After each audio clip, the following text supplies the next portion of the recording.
ফিরহাদ হাকিম প্রাক্তন মেয়র। এই ফিরহাদ হাকিমের বিরুদ্ধে একের পর এক তৃণমূলীরা মুখ খুলতে শুরু করেছেন। সৌগত রায় তিনিও মুখ খুললেন। তিনি এলাকার বিধায়ক, ফিরহাদ হাকিম এলাকার বিধায়ক ছিলেন, ফিরহাদ হাকিম প্রাক্তন মেয়র ছিলেন।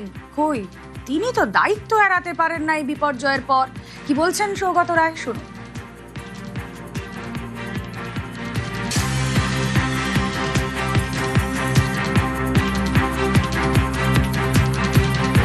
যেখানে দুর্ঘটনাটা ঘটেছে সেখানকার বিধায়ক ছিলেন ফিরহাদ হাকিম। তিনি এখন বিক্ষুব্ধ গোষ্ঠীতে যোগদান করেছেন।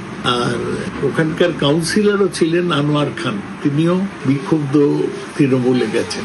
এখন পুরোপুরি দায়িত্ব তো ফিরহাদ হাকিম এড়াতে পারেন না, যদিও তিনি বলেছেন যে তার হাতে ছিল না মিউনিসিপ্যাল বিল্ডিং কমিটি, তারা সিদ্ধান্ত নেয়, মেয়রের সই নেই। অথচ শুভেন্দু অধিকারী কাল একটা কাগজে মেয়রের সই দেখিয়েছেন। ফিরহাদ হাকিমই উত্তর দেবেন এবং আমরা দেখব কি ব্যবস্থা হয়।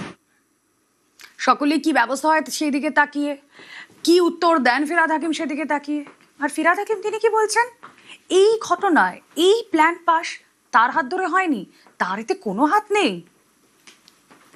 প্ল্যান স্যাংশন হয় বিল্ডিং ডিপার্টমেন্ট, প্ল্যান আমার কাছে আসারও কথা না। আমি জানি না উনি কি বিষয়ে বলেছেন। জেনারেল প্ল্যান স্যাংশনের কর্পোরেশনের বিল্ডিং ডিপার্টমেন্ট, ওদের কমিশনার হয়ে ওটা অ্যাপ্রুভালের জন্য আমার কাছে এমবিসিটা আছে। ওটা শুধু ফর্মালিটিজ একটা, মানে এমবিসিতে টেকনিক্যাল পার্সনরা থাকে এবং আমার ওটার মধ্যে কোনো এখতিয়ারও নেই। কোনো প্ল্যান স্যাংশনের ক্ষেত্রে এক্স মেয়রের কোনো মানে এখতিয়ার নেই, বা কোনটা ইলিগাল হলো কোনটা হলো না সেটা দেখারও এখতিয়ার আমার নেই। এটা কর্পোরেশনের রুলস।